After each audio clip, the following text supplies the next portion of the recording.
వైఎస్ఆర్ కాంగ్రెస్ పార్టీకి ఓటు వేసిన వాళ్ళని కొట్టడం వల్ల ఒక తెలియని ఆనందం తనలో ఏదో పొందాలని చెప్పి అనుకుంటా ఉన్నాడు. రాష్ట్ర వ్యాప్తంగా ఒక భయాన్ని క్రియేట్ చేయాలని ప్రయత్నం చేస్తూ ఉన్నాడు. కానీ నేను చంద్రబాబు నాయుడు గారికి మరొక్కసారి కూడా చెప్తా ఉన్నా, ఒక చెడు సాంప్రదాయానికి నాంది పలుకుతా ఉన్నారు. దయచేసి ఆపండి. ఆపకపోతే మాత్రం ఎల్లకాలం మీరే అధికారంలో ఉండరు. అధికారం మారిన రోజున ప్రజలు చంద్రబాబు నాయుడు గారు చేస్తూ ఉన్న ఈ అన్యాయాలను చూసి శిశుపాలని పాపాలు పండినట్టుగా ఆ పాపాలు చాలా వేగంగా పండుతూ ఉన్నాయి. అధికారం మారిన రోజున తాను చేస్తూ ఉన్న ఈ చెడు సాంప్రదాయం తనకే చుట్టుకుంటుంది. ఈరోజు దెబ్బలు తగిలినా దెబ్బలు తిన్నా ప్రతి ఒక్కరూ కూడా రేపొద్దున ఇదే మళ్ళీ అటువైపున చేసేదానికి మీరంతటి మీరే బీజం వేస్తూ ఉన్నారు. ఇది సరైన పద్ధతి కాదు. నాయకులుగా ఉన్న మనలాంటి వాళ్ళం ఇలాంటివి ప్రోత్సహించాల్సిన పని ఎప్పుడు రాకూడదు, జరగకూడదు. దయచేసి చంద్రబాబు నాయుడు గారికి ఇప్పటికైనా చెప్తా ఉన్నా, చంద్రబాబు నాయుడు గారిని హెచ్చరిస్తూ ఉన్నాను, మరొక్కసారి మళ్ళీ హెచ్చరిస్తూ ఉన్నాను. ఇది కరెక్ట్ సాంప్రదాయం కాదు, దయచేసి దీన్ని ఆపమని చెప్పి. నిజంగానే మీరు కూడా వెళ్ళి ఒకసారి చూడండి. ఒకసారి ఏం పాపం చేశారు నా పిల్లోని, ఎందుకు కొట్టారు, ఏం పాపం చేశారని కొట్టారు. ఒకసారి హాస్పిటల్లో కూడా ఒకసారి చూడండి. ఒకసారి 90 మంది పిల్లలు ఇక్కడ జాయిన్ అయ్యారు. మధ్యాహ్న భోజనం పథకం సరిగ్గా జరగడం లేదు. పిల్లలకు కనీసం బ్యాగుల సప్లై కూడా సరిగ్గా జరగడం లేదు. ఇచ్చేటోడు ఎవడు ఇవ్వడం లేదు సరిగ్గా ఏది వ్యవస్థ అనేది ఏది సరిగ్గా జరగడం లేదు. వ్యవస్థను గాడిలో పెట్టండి.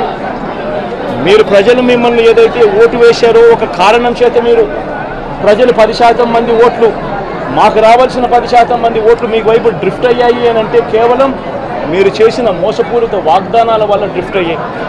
ప్రజలు మీ దగ్గర నుంచి ఎక్స్పెక్ట్ చేస్తూ ఉన్నారు. రైతులు అల్లాడిపోతూ ఉన్నారు, రైతు భరోసా అందక. పిల్లలు అల్లాడిపోతూ ఉన్నారు, పిల్లలు బడులు స్టార్ట్ అయ్యాయి, కానీ తల్లులకు అమ్మఒడి కార్యక్రమం ద్వారా వస్తూ ఉన్నది రావడం లేదు. తల్లులు ఎదురుగా ఆశగా ఎదురు చూస్తూ ఉన్నారు. వాళ్ళని చూసుకోండి. అక్క చెల్లెమ్మలకి ఇస్తామన్నారు నెల 1500 రూపాయలు, అది ఇచ్చే కార్యక్రమం చూసుకోండి. ఇంటింటికి ఉద్యోగం అన్నారు, ఉద్యోగం ఇవ్వకపోతే 3000 రూపాయలు ప్రతి ఇంటికి నిరుద్యోగ వృత్తి అన్నారు. ఆ పిల్లలందరూ ఎదురు చూస్తూ ఉన్నారు, మీరు ఎప్పుడెప్పుడు ఇస్తారు 3000 రూపాయలు నిరుద్యోగ వృత్తి అని. అది చూసుకోండి. ఇటువంటి ఏవి కూడా మంచి కార్యక్రమాలు ఏవి కూడా చేయకుండా రాష్ట్ర వ్యాప్తంగా భయాందోళన మాత్రమే క్రియేట్ చేసే దుర్బుద్ధిని చేసే దుశ్చర్యను ఆపండి అని మరొక్కసారి హెచ్చరిస్తూ చెప్తా ఉన్నాం. శిశుపాలను పాపాలు పండినట్టుగా వేగంగా జరుగుతూ ఉన్నాయి. తన పాపాలు పండడం అన్నది కూడా తను మర్చిపోద్దని సందర్భంగా మరొక్కసారి చెప్తా ఉన్నాం.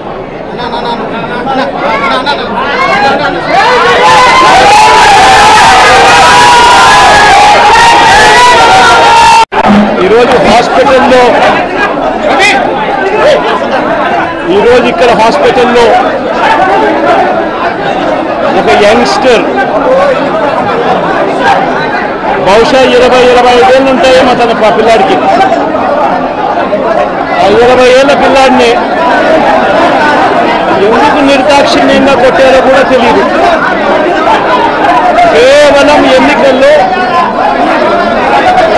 వైఎస్ఆర్ కాంగ్రెస్ పార్టీకి తరఫున తాను ఓటు వేశాడని వైఎస్ఆర్ కాంగ్రెస్ పార్టీకి సంబంధించిన కుటుంబానికి చెందిన వ్యక్తిని అతి దారుణంగా కావాలని అదే పనిగా ఒక వెహికల్లో వచ్చి దారిలో పోతా ఉన్న పిల్లోడిని బైక్ ఆపి నిర్దాక్షిణ్యంగా కొట్టి హాస్పిటల్ పాలు చేస్తూ ఉంటే